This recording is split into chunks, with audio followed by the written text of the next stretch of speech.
Hello guys, welcome back to my YouTube channel. It's your girl Poku back again with another video.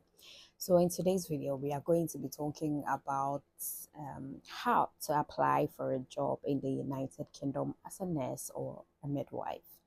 How are you going to start this process if you are new? Okay, so without much to do before I go into the video, don't forget to subscribe to this YouTube channel, give this video a thumbs up, and always share this video with your friends, your midwife nurses, and your nursing friends as well. Okay, let's move right into the video.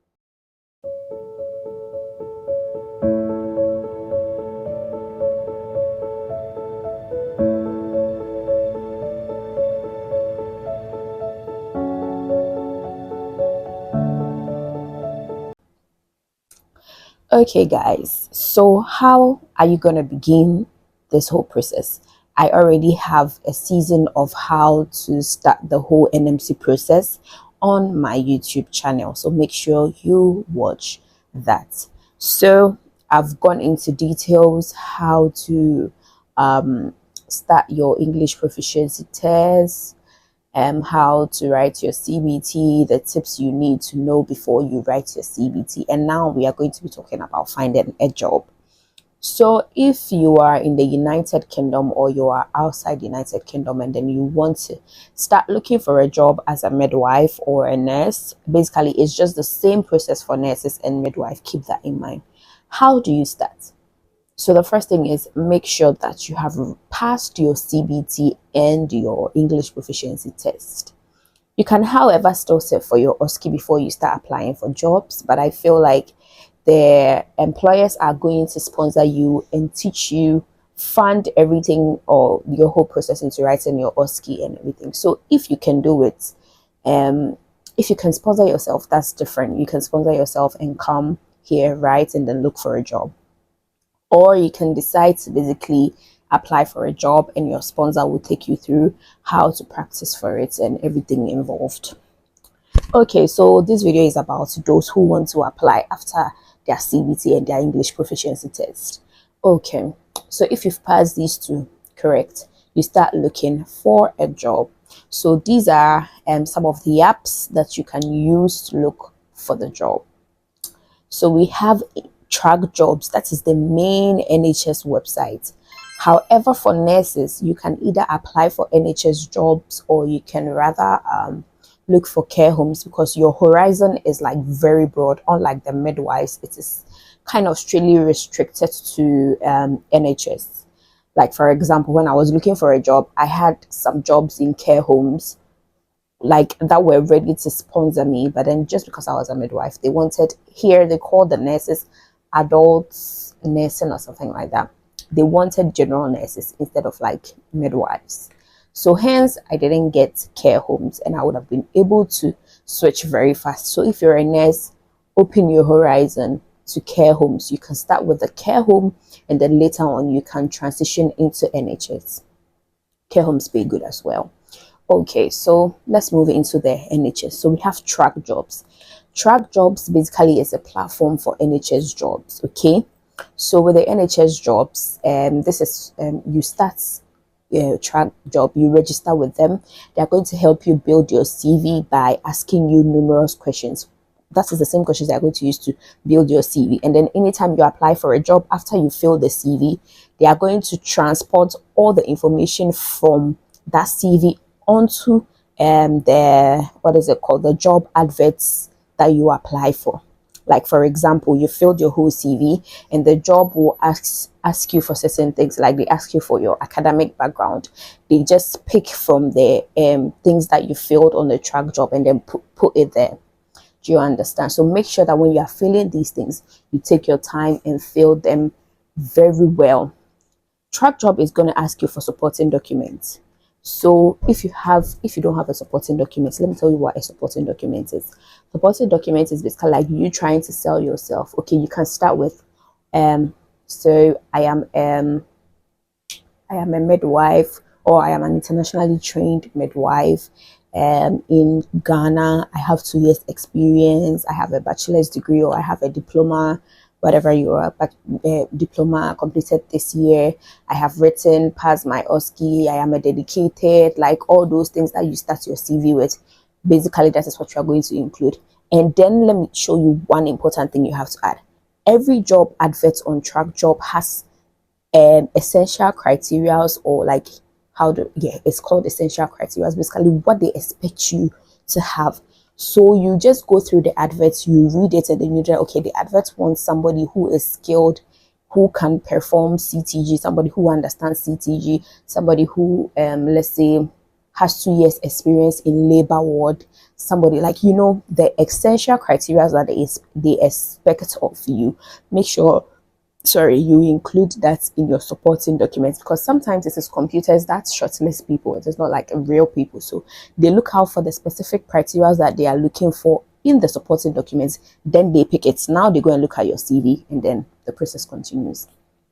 So yeah, take note of that and make sure you include that in all your job search or your supporting document. So you have like a general supporting document, but then you edit it anytime you're applying for a different job. So that is for Track Jobs. We've cleared it away. Some other apps that you can use include Total Jobs. I'll leave like their logos on the screen somewhere for you. So we have Total Jobs. We have Reed, reed.co. We have Indeed. Some people will say Indeed is not like doesn't work, but trust me, Indeed does, because most of the adverts that are on Track Jobs are also on Indeed. So you don't just have to apply on Indeed, you can apply on how do I call it, Track Jobs as well, because most of the Indeed links lead you back to Track Jobs. Yeah. So NHS professionals, we also have CV library as well, and then also go to government.uk and search for the jobs.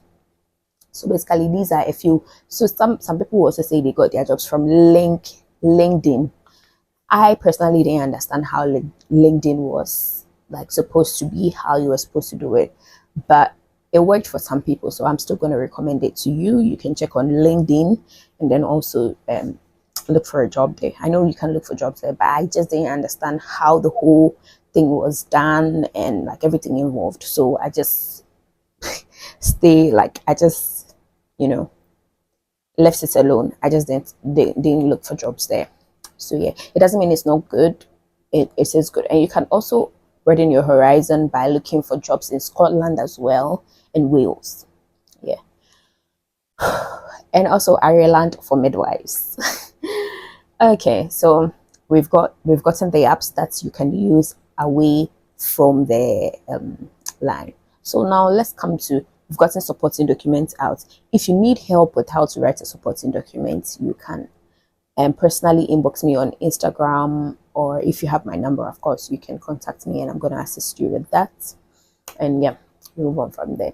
So what do you look for when you are looking for a job? So, okay, I'm looking for a job. What am I going to look for? Am I going to look for midwifery jobs or what? No. So what I'm going to look for is, I'm going to be mentioning a few things, okay? So first, internationally trained midwives or nurses, if you're a nurse.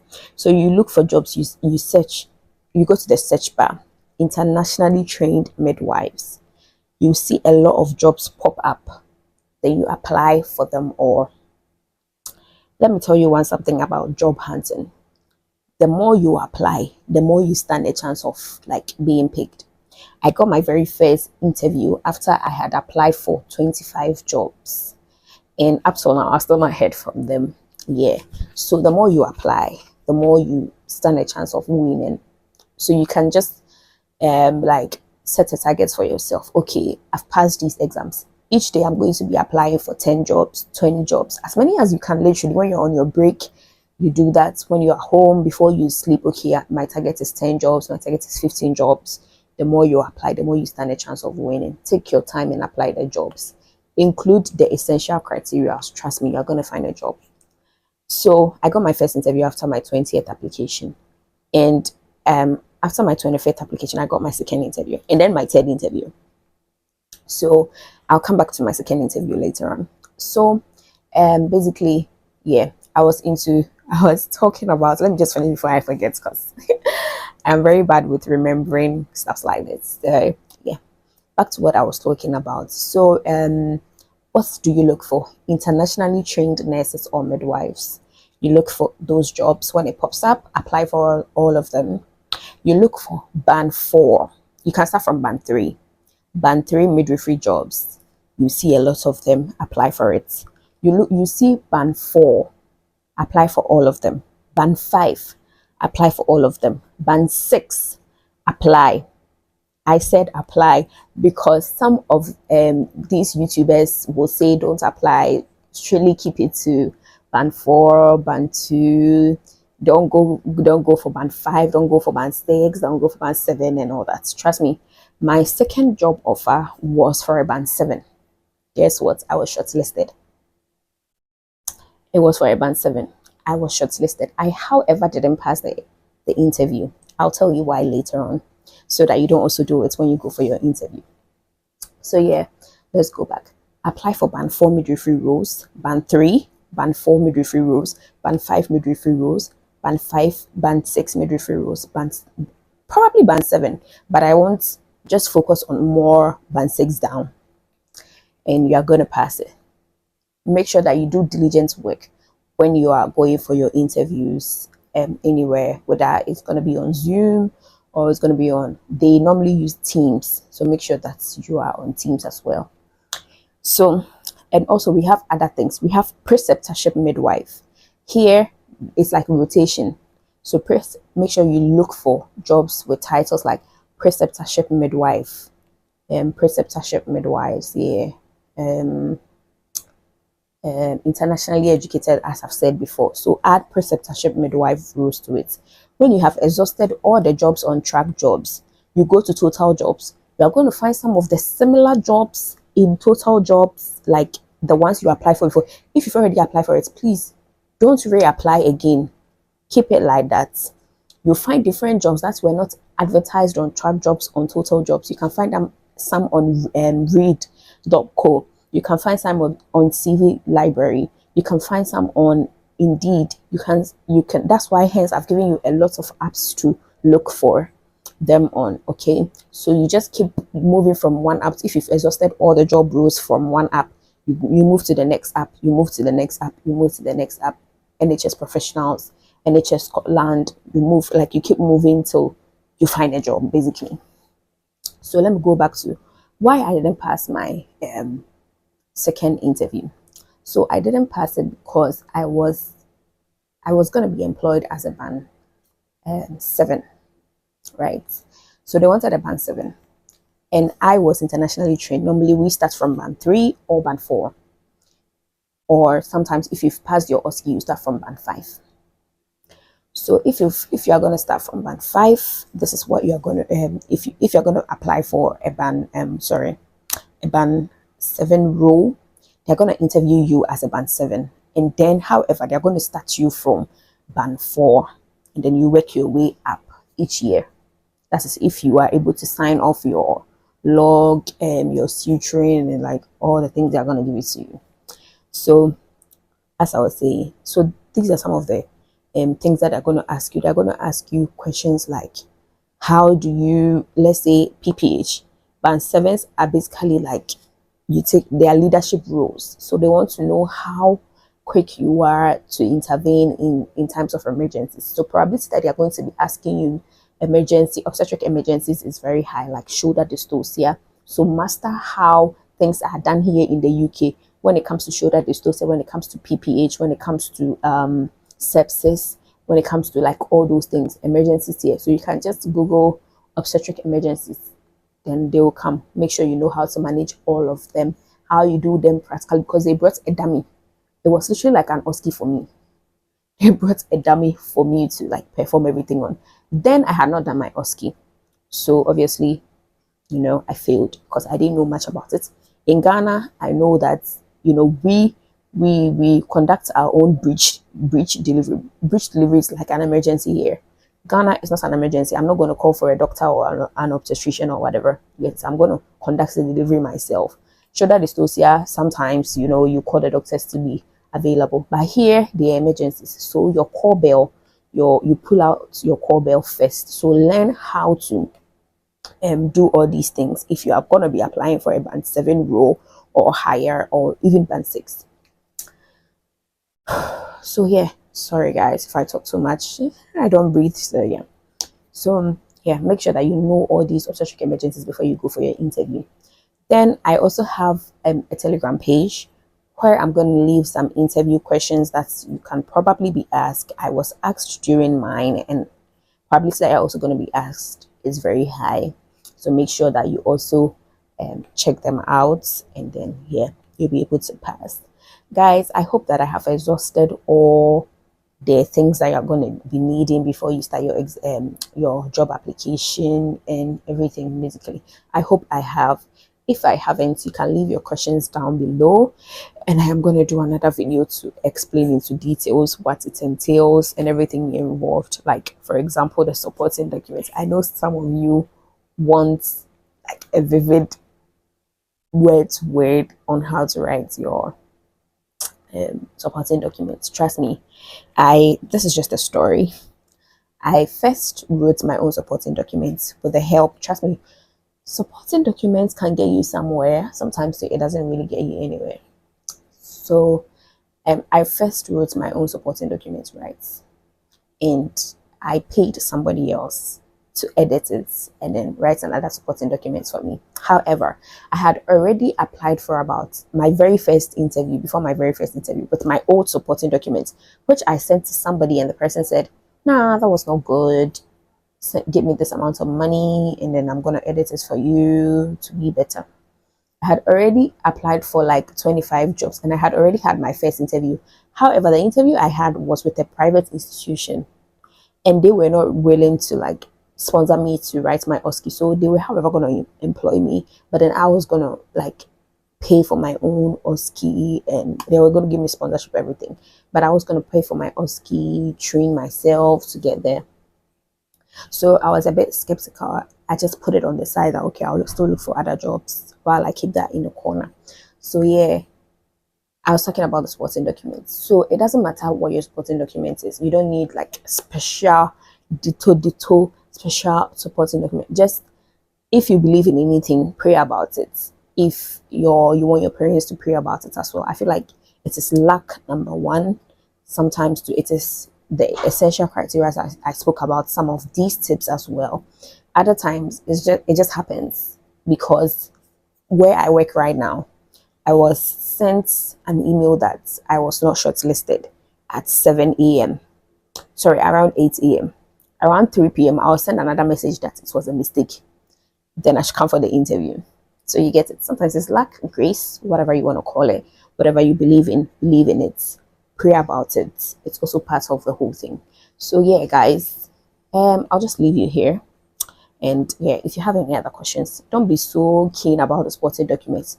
Just sell yourself like, okay, I have this remote control. How am I going to sell it to attract people to buy? So what I'm going to do is, okay, it comes with this, it comes with that. So you are selling yourself. You need experience. You need all that. So make sure, okay, I have this experience in that. I've worked here. I do this. I do that. I'm good in that. I have qualifications. Okay, I also have UK experience, blah, blah, blah, and all that. So mind you guys, Ghana is part of the red list countries, and probability that you're going to struggle to find a job is very high. If you can sponsor yourself to come here and write your OSCE, I am going to advise you to do that, because your chances to getting a job is very limited if you are back home. However, it is not impossible. I know people who have been sponsored here. Trust me, people have been sponsored here. It can happen. People are going to say, come write your OSCE. Yes, it makes your hands for jobs very easy, because then you are in this country. So make sure that when you come, you write your OSCE, you are going to be given 6 months. So you write your OSCE within the first month. Stay here for the rest of the 4 months. Look for a job here. Go back home and then switch. Do you understand me? So make sure within the 4 months, you set everything ablaze. Make sure you pass your OSCE once. It's hard to pass your OSCE once. It's very hard to pass your OSCE once. Trust me, I know what I'm talking about. For midwives, for nurses, it's easy. But for midwives, it is hard to pass your OSCE once. So make sure that you get every book within 2 weeks. Write it and then get it off. Start looking for your job here, as you've sponsored yourself to be here. Else, if you go back home, you're going to join the People in Cameroon are applying, people in Benin, people in Nigeria, people in Australia, people in Philippines, people in Albania, people in, like, everybody is applying for a job here. Just imagine, what shows that they're going to pick you? Your chances are limited. But however, when you are in the country already, your chances go higher, because nobody wants to spend that huge amount of money to go bring somebody, especially when you're on the red list as well. So make sure that if you can sponsor yourself to be here, that's fine. If you cannot, please follow the criteria very vividly. Some people don't mind employing you from somewhere. When I was looking for my job, sorry, this is just a story time, just to help you know that you can do it. Okay. So when I was applying for my job back home, sorry, when I was already in the UK, I was in a group. There was an NHS that was recruiting for internationally trained, they specify internationally trained midwives, people who had a bit of knowledge in CTG. However, they were still willing to educate you and teach you how to use the CTG. So it wasn't really like a must criteria. Guess what? Somebody in Ghana was shortlisted. I was in this country, I was not shortlisted. So people are going to say, it's hard, come to the UK first. If you can come, sweetheart, it is perfect, come to the UK. But if you cannot come, don't go and break the bank. Relax, apply there. You can be employed here, trust me. Apply back home, you'll get it. Okay. All right, guys, enough of the story time. You know what to do. Don't forget to subscribe to the channel, share this video with your friends, and till I see you in another video. Bye bye.